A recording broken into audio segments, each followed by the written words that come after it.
Sonora FM.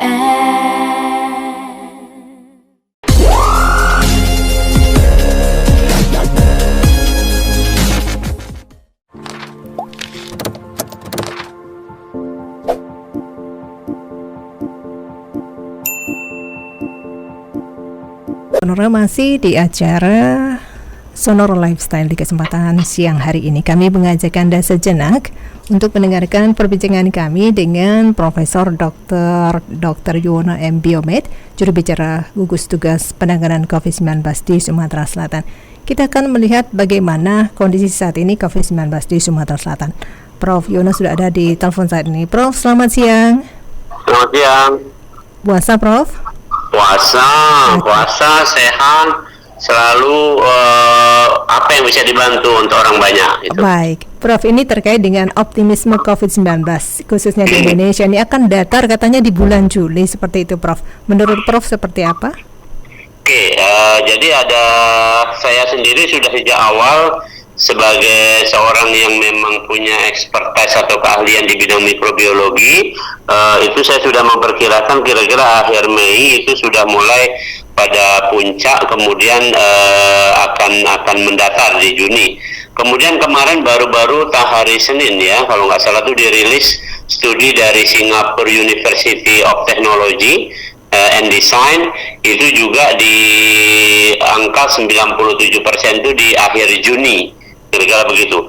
Jadi melihat itu kita punya optimis. Yang lain didukung data-data yang sekarang sampai hari ini ada, ya, termasuk data di Sumatera Selatan. Jadi optimis kalau. Baik, Prof. Kalau untuk update terbaru sampai dengan hari ini seperti apa, Prof? Perkembangan COVID-19 di Sumatera Selatan. Oke, baik. Jadi sampai hari ini update-nya adalah ada 144 yang positif, kemudian 4-nya meninggal dunia.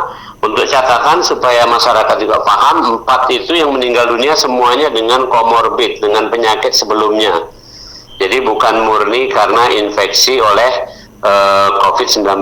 Kemudian dari 144 itu hampir seluruhnya mayoritas adalah OTG, orang tanpa gejala. Jadi yang perlu dicatat. Ya. Oke, orang tanpa gejala. Sampai dengan hari ini berapa persentasenya, Prof?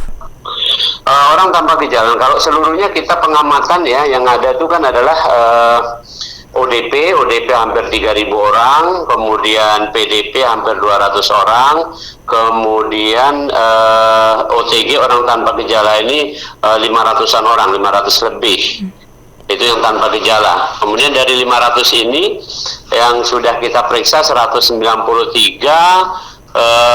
kemudian 56-nya itu positif yang OTG ini. Ya, Prof, yang ada di Jakabaring ini kondisinya apa, Prof? Oke, di Jakabaring ada 2 kelompok. Kelompok pertama adalah ODP, orang dalam pantauan. ODP yang masuk di Jakabaring berarti ODP resiko tinggi, yaitu ODP yang memang kontak dekat, kontak erat dengan orang yang positif COVID-19. Kemudian yang kedua di Jakabaring itu juga kita ada mengkarantina OTG tadi.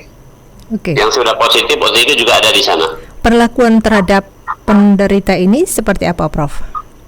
Oke, ini bagus ya. Jadi langkah yang dilakukan oleh pemerintah Sumatera Selatan ini saya boleh katakanlah apresiasi. Yang pertama untuk tenaga kesehatan, misalnya dulu ini untuk tenaga kesehatan, dokter, perawat, dan petugas lainnya itu untuk supaya lebih fokus dan juga terhindar dari berbagai resiko lainnya, ada penginapan atau ada tempat tinggal khusus di Hotel Swarna Dwipa. Yang kedua, kalau yang di Jakabaring itu perlakuannya sudah tepat karena di sana bukan rumah sakit kan ya, tapi namanya rumah sehat.